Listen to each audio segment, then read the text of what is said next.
Sabi mo sa akin, ha? Ilang kasinungalinga pa ang kailangan kong tiisin, ha? Ang kailangan kong tanggapin.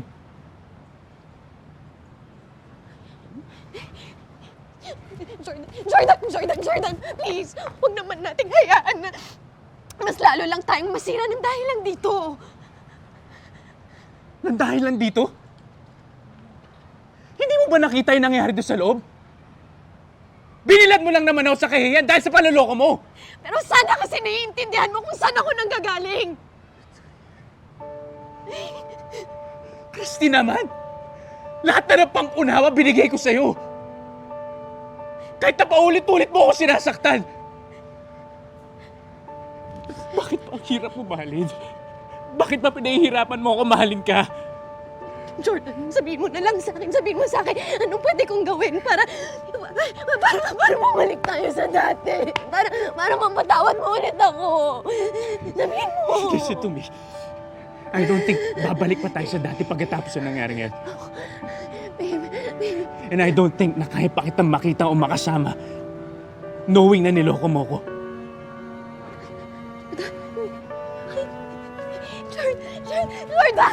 Jordan!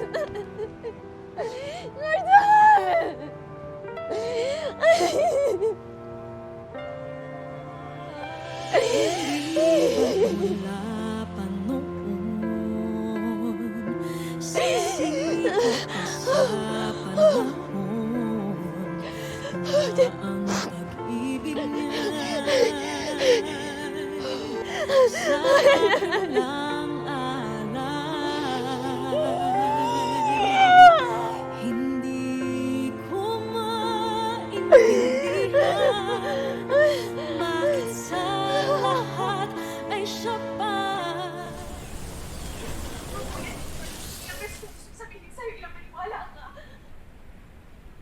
Pinili mo pa rin malokohin. Pinili mo pa rin magsinungaling. Oh, di ba? Sabi ko sa'yo eh. Di ba sabi ko sa'yo, magbabiral yung gagawin ko? Oh. Okay, kamusta naman si Christy?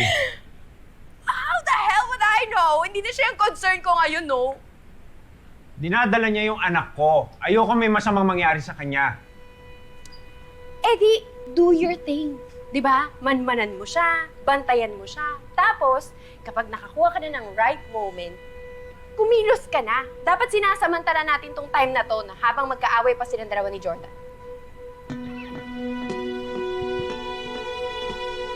O ikaw, sa tingin mo ba sapat na yung ginagawa mo para mabawi mo si Jordan?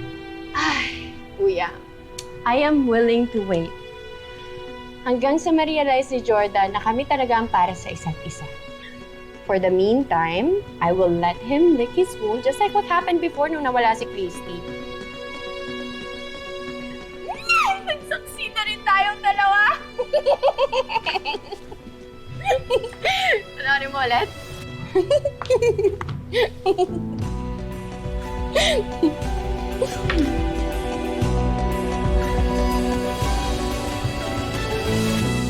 Mars, tama na yan. Baka makas na sa baby.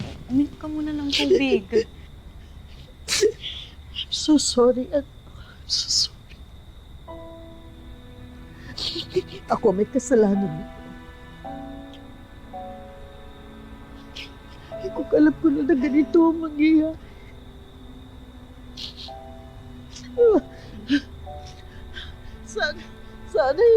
Sana iba na lang ang nangyari. Sana iba na lang naging takbo ng pangyayari.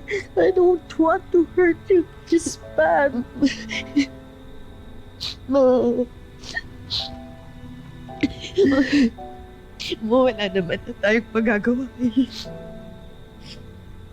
Pare-pareho tayo ng ginusto, pero wala iba yung kinahinatnan. Diba? Diba sabi naman nila na things happen for a reason.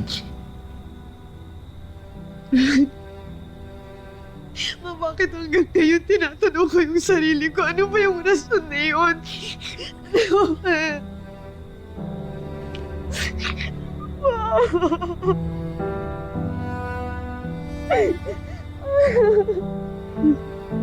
Mami. Baby, anak. Nasaan po si Daddy? Anak,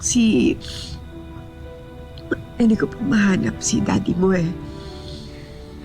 Hindi na po ba siya uwi? Siya naman po ba ang mawawala? Hindi na naman po ba makukumpleto ang family natin? Anak, hindi.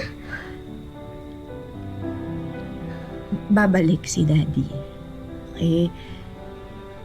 Kailangan niya lang mapag-isa ngayon. Kailangan niyang mag-isip. Dahil po ba hindi siya ang daddy ng baby brother ko? Kung hindi po si daddy ang daddy ng baby, hindi rin po ako big sister ng baby. Ganun po ba yun? Tori. You will always be his big sister. Kasi pareho kayong nagmula sa akin. Bakit po nagalit si daddy? Bakit hindi niya po yun ma-understand?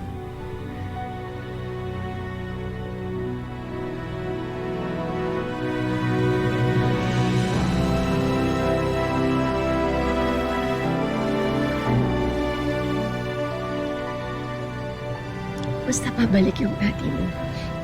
Pabalik yun. Nag-iisip lang siya ngayon, okay?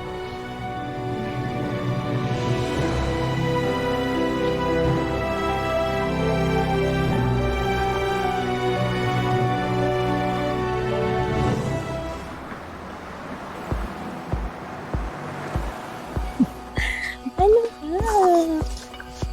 Ano ba nakakahiya? Oo nga. Wait lang. Si Jordan ba yun? Si Jordan! Sino Jordan yan?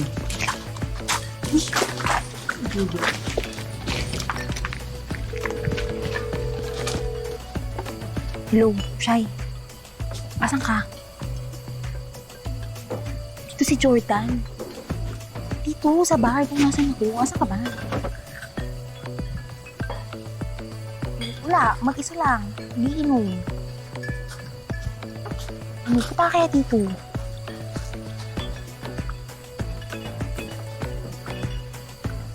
Ay, girl.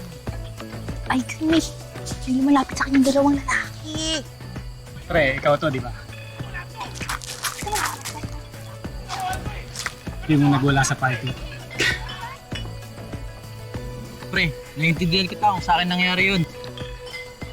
Pero hindi mo nahalata, pare. Hindi ikaw ang ama. Ba't ka nagpaloko? Party-party ka pa. Hindi naman pala ikaw ama ng pinagbubuntis ni Mrs. May buta na nga sa ulo. Naganda pa!